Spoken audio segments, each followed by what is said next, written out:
بسم اللہ الرحمن الرحیم۔ دوستوں، یہ کلچر ڈے منانے کا جو طریقہ کار ہے یہ کہاں تک پازیٹیو ہے کہاں تک نیگیٹو ہے اس سے قطع نظر، لیکن اس کے باوجود بھی لوگ مناتے بھی ہیں، اور مذہبی لوگ بھی مناتے ہیں اور غیر مذہبی لوگ بھی مناتے ہیں، یعنی جو سیکولرازم کا پرچار کرتے ہیں وہ بھی مناتے ہیں۔ دوسری چیز یہ کہ اب جو 24 دسمبر ہماری ہے، یہ الطاف حسین صاحب جب پہلی دفعہ آئے تھے، یہ مہاجر کلچر ڈے کے نام سے شروع کیا گیا، اور شاید اسی کے آس پاس یا اس سے پہلے یا بعد میں سندھی کلچرل ڈے کا بھی کام شروع کیا گیا۔ تو اس کلچرل ڈیز کے بعد جو ہے نا، اصل میں اس کا بنیادی مقصد جو تھا وہ تو شاید یہی تھا کہ مہاجروں کے جو مسائل ہیں ان کو حل کیا جائے، لیکن یہ انتہائی افسوس ہے کہ کلچرل ڈے تو ہم بنا لیتے ہیں، یہ کلچرل ڈے ہے وہ کلچرل ڈے ہے اور یہ چیزیں ہیں اور وہ چیزیں ہیں، لیکن اس پورے مہاجر کلچر ڈے کو سب سے پہلے کراچی میں الطاف حسین صاحب نے، کراچی میں، حیدرآباد میں، اٹنڈو آدم میں جو ہے الطاف حسین نے شروع کیا تھا۔ اور الطاف حسین آج اس ملک میں نہیں ہیں اور کافی عرصے سے نہیں ہیں، 2 دہائیاں ہو گئی ہیں، اب وہ 2 دہائیوں سے زیادہ عرصہ ہو گیا ہے، لیکن پوچھتا یہ چاہ رہا ہوں کہ ان 2 دہائیوں کے گزر جانے کے باوجود بھی آج تک کوئی ایسا بھی لیڈر رہا ہے جو 2 دہائیاں گزرنے کے بعد بھی اپنے عوام میں بھی مشہور ہو، اپنے لوگوں میں بھی مشہور ہو، اپنے دوستوں میں بھی مشہور ہو، اور ووٹرز سے ووٹ لینے کی سکت بھی رکھتا ہو۔ اب اس وقت یہاں پہ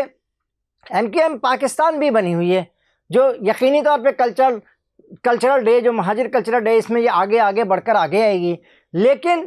اب تک اس MKM پاکستان نے ووٹ لینے کی جو صلاحیت الطاف حسین یا الطاف گروپ میں تھی وہ حاصل نہیں کر سکا۔ اس کی کیا وجہ ہے؟ بلکہ میں آپ کو یہ بتاؤں کہ جو پچھلے سال جو الیکشن ہوئے تھے، اس الیکشن کے دوران جو ووٹ پڑے گئے یا ووٹ ڈالے گئے، یہ جو ووٹ جو ہے نا متحدہ پاکستان کا، یعنی متحدہ قومی موومنٹ پاکستان کے جو ووٹ تھے وہ ایسے تھے کہ انگلیوں میں گنے جا سکتے ہیں۔ خاص طور پہ جو ہمارے خالد مقبول صاحب ہیں اور ڈاکٹر فاروق ستار ہیں اور یہ جو آپ کے مصطفیٰ کمال ہیں، ان سب کے پولنگ اسٹیشنوں سے اگر 47 کا سہارا نہ ہوتا تو یہ لوگ نہیں جیت سکتے تھے، لیکن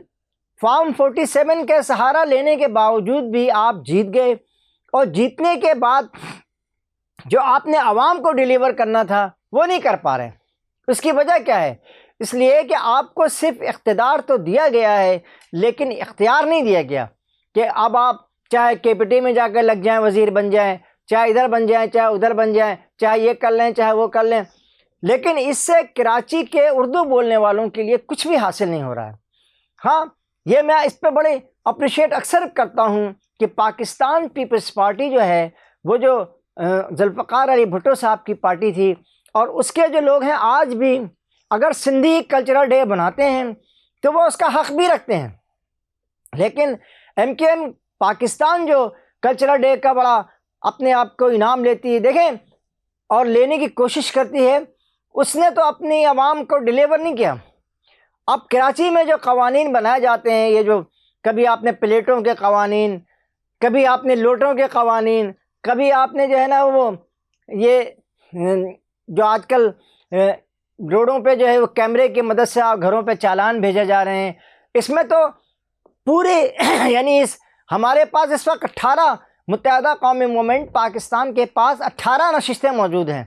لیکن ان 18 نشستوں کی موجودگی کے باوجود بھی وہ اس قوانین میں کچھ بھی نہیں کر پا رہے ہیں،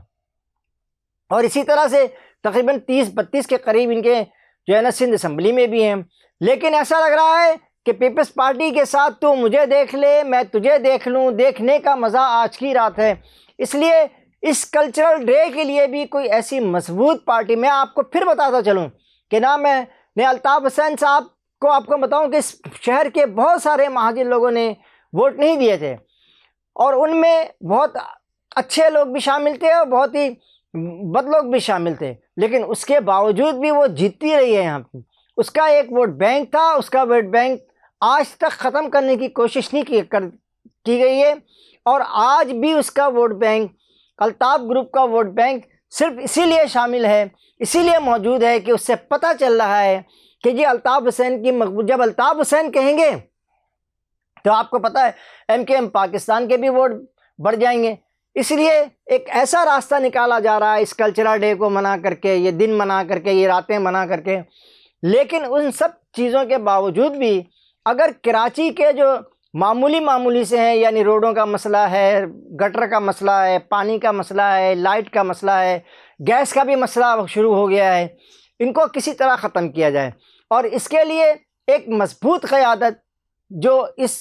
پورے صورتحال میں الطاف حسین کی جو قیادت تھی، اس نے اپنے دور میں بہت سارے مسائل کو، ان چھوٹے چھوٹے مسئلوں کو تو حل کر لیا تھا۔ اگر وہ اس طرح کی کوئی قیادت سامنے جو ہے وہ متحدہ پاکستان کے پاس نہیں آ سکی، جس کی وجہ سے آج بھی کلچرل ڈے بنانے کے پورے سامان کے باوجود، اس میں یہ ہے کہ کچھ لوگ بچے خوش ہو جائیں گے، کچھ تفریحیں ہو جائیں گی، کچھ گھوم گھام لیں گے، لیکن اس کے باوجود بھی آج بھی اردو بولنے والے مہاجروں کی کوئی سنوائی نہیں ہے، اور ان کے لیے کوئی لیڈر کھڑا ہوا نہیں ہے الطاف حسین کے بعد۔ اس کے ساتھ ہی قاضی جاوید یوٹیوب سے یہ گزارش بھی کرتا ہے اور یہ کوشش بھی کرتے ہیں کہ ہم یہ اچھی ویڈیو بنائیں تاکہ یوٹیوب اس کو وائرل بھی کرے۔ مجھے یقین ہے کہ الطاف حسین صاحب کو بھی اس ویڈیو کا